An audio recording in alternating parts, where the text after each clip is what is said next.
When people make hiring decisions, certain biases can creep into the process. The same is true when it comes to the performance management process. Let's take a look at performance evaluation errors. Bias is a disproportionate weight in favor or against one thing, person, or group compared with another, usually in a way considered to be unfair. A manager commits the halo error when his overall positive view of an employee's performance biases the rating he gives the person on individual criteria that make up his or her performance.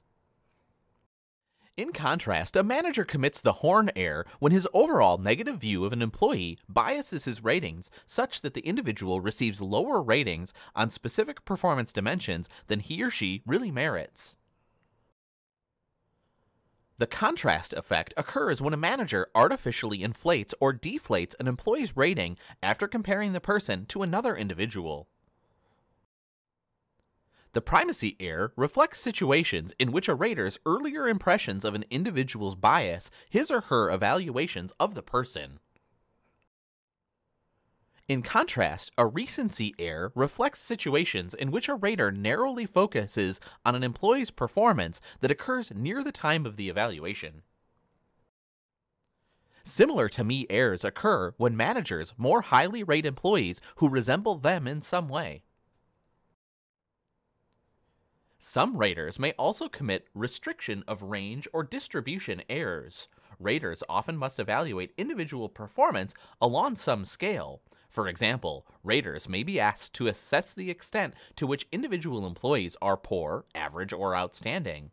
Sometimes raters have a tendency to commit leniency, strictness, or central tendency errors. Raters commit the leniency error when they constantly rate employees on a higher end of the scale, that is, rating everyone on a 4 or 5 of a 5-point scale.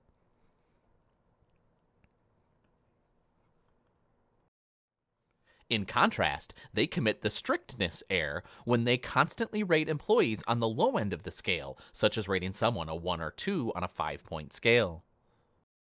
When raters evaluate everyone as average, regardless of their actual performance level, they commit the error of central tendency, which reflects the unwillingness of raters to rate individuals as very high or very low.